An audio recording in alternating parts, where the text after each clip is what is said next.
प्रेम से बोलिए छठी मैया की जय।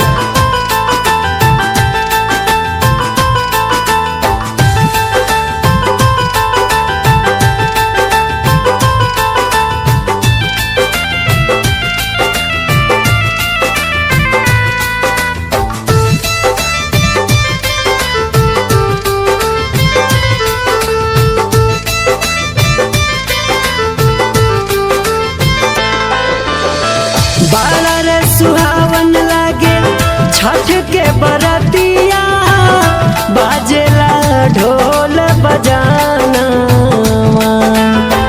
बड़ा रे सुहावन लागे छठ के बरतिया, बाजेला ढोल बजाना।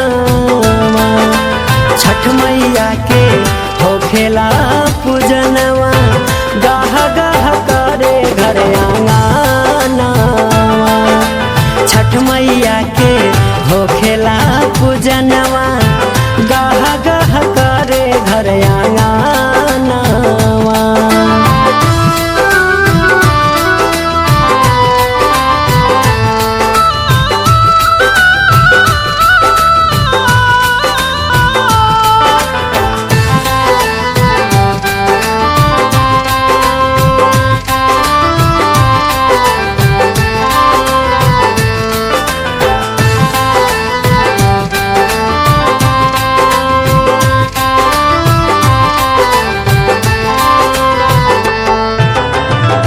गैया के गोबरा से अंगना निपाइल, बीच अंगनावा में चौका पुराइल।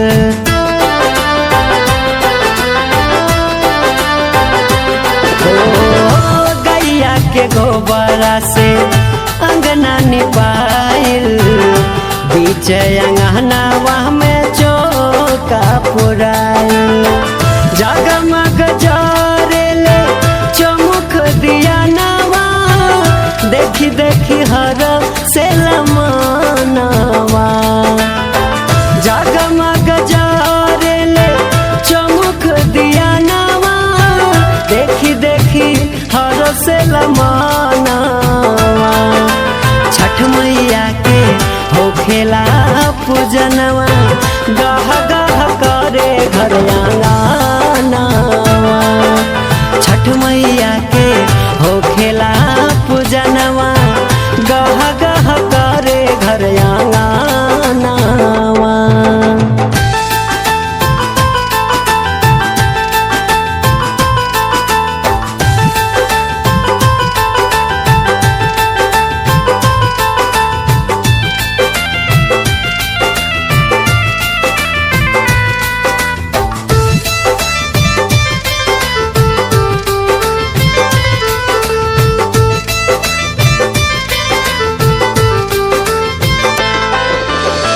फल मूल उखिया से सजल बदौरा, हुआ पकवान ला पिसाइल बचौरा।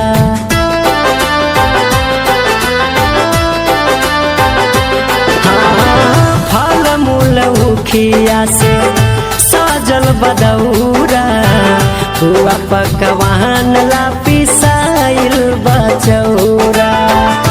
माई बहिन सभे करेली राजिया, धरेली माई पे ध्यानवा। माई बहिन सभे करेली राजिया, धरेली मैया पे ध्यानवा। छठ मैया के होखेला पूजनवा, गाह गाह करे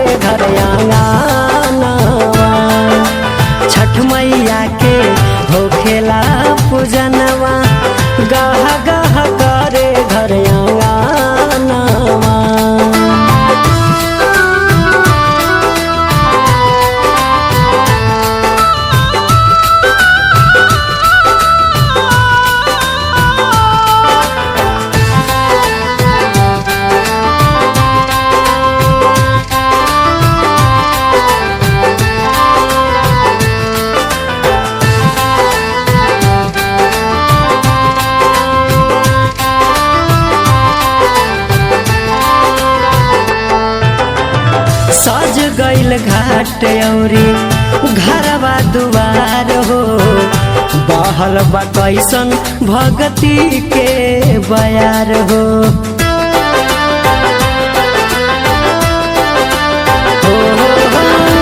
सज गइल घाट औरी घरवा दुआर हो बहल बा कैसन भगती के बयार हो मुरली किसनवा हो गावेला भजनवा मांगेला शुभ वरदानवा